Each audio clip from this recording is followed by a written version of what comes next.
My starting point when it comes to the consideration of any issue relating to free speech is my passionate belief that the second most precious thing in life is the right to express yourself freely. The most precious thing in life, I think, is food in your mouth, and the third most precious is a roof over your head. But a fixture for me in the number 2 slot is free expression, just below the need to sustain life itself. That is because I have enjoyed free expression in this country all my professional life and fully expect to continue to do so. Personally, I suspect highly unlikely to be arrested for whatever laws exist to contain free expression because of the undoubtedly privileged position that is afforded to those of a high public profile. So my concerns are less for myself and more for those more vulnerable because of their lower profile.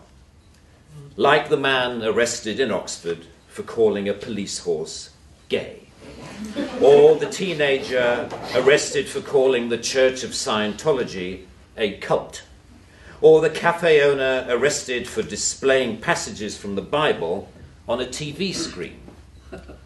When I heard of some of these more ludicrous offences and charges, I remembered that I had been here before in a fictional context. I once did a show called Not the 9 O'Clock News some years ago, and we did a sketch where Griff Rhys-Jones played Constable Savage, a manifestly racist police officer to whom I, as his station commander, is giving a dressing down for arresting a black man on a whole string of ridiculous, trumped-up and ludicrous charges. The charges for which Constable Savage arrested Mr. Winston Kadogo of 55 Mercer Road were these: walking on the cracks in the pavement, walking in a loud shirt in a built-up area during the hours of darkness, and one of my favourites, walking around all over the place. He was also arrested for urinating in a public convenience and looking at me in a funny way. Who would have thought that we would end up with a law that would allow life to imitate art so exactly? I read somewhere a defender of the status quo claiming that the fact that the gay horse case was dropped after the arrested man refused to pay the fine, and that the Scientology case was also dropped at some point during the court process, was proof that the law was working well, ignoring the fact that the only reason these cases were dropped was because of the publicity that they had attracted. The police sensed that ridicule was just around the corner and withdrew their actions. But what about the thousands of other cases that did not enjoy the oxygen of publicity, that weren't quite ludicrous enough to attract media attention? Even for those actions that were withdrawn, people were arrested, questioned, taken to court, and then released. You know, that isn't a law working properly. That is censoriousness of the most intimidating kind, guaranteed to have, as Lord Deer says, a chilling effect on free expression and free protest.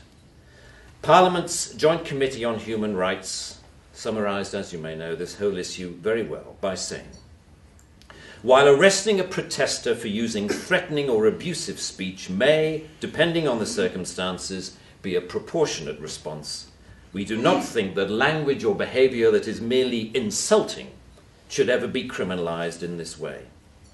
The clear problem with the outlawing of insult is that too many things can be interpreted as such. Criticism is easily construed as insult by certain parties. Ridicule easily construed as insult. Sarcasm, unfavourable comparison, merely stating an alternative point of view to the orthodoxy can be interpreted as insult. And because so many things can be interpreted as insult, it is hardly surprising that so many things have been, as the examples I talked about earlier show. Although the law under discussion has been on the statute book for over 25 years, it is indicative of a culture that has taken hold of the programmes of successive governments, that with the reasonable and well-intentioned ambition to contain obnoxious elements in society, has created a society of an extraordinarily authoritarian and controlling nature. It is what you might call the new intolerance, a new but intense desire to gag uncomfortable voices of dissent. I am not intolerant, say many people, say many softly spoken, highly educated, liberal-minded people. I'm only intolerant of intolerance. And people tend to nod sagely and say, oh yes, wise words, wise words. And yet if you think about this supposedly inarguable statement for longer than 5 seconds, you realize that all it is advocating is the replacement of one kind of intolerance with another, which to me doesn't represent any kind of progress at all. Underlying prejudices, injustices, or resentments are not addressed by arresting people. They are addressed by the issues being aired, argued, and dealt with, preferably outside the legal process. For me, the best way to increase society's resistance to insulting or offensive speech is to allow a lot more of it. As with childhood diseases, you can better resist those germs to which you have been exposed. We need to build our immunity to taking offence so that we can deal with the issues that perfectly justified criticism can raise. Our priority should be to deal with the message, not the messenger. As President Obama said in an address to the United Nations only a month or so ago, laudable efforts to restrict speech can become a tool to silence critics or oppress minorities. The strongest weapon against hateful speech is not repression, it is more speech. And that's the essence of my thesis, more speech. If we want a robust society, we need more robust dialogue, and that must include the right to insult or to offend.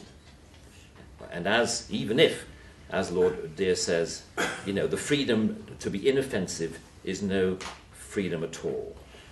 The repeal of this word in this clause will be only a small step, but it will, I hope, be a critical one in what should be a longer-term project to pause and slowly rewind a creeping culture of censoriousness.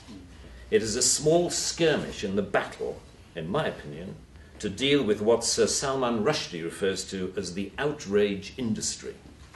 Self-appointed arbiters of the public good, encouraging media-stoked outrage to which the police feel under terrible pressure to react.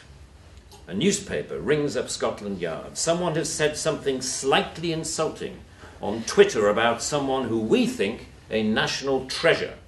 What are you going to do about it?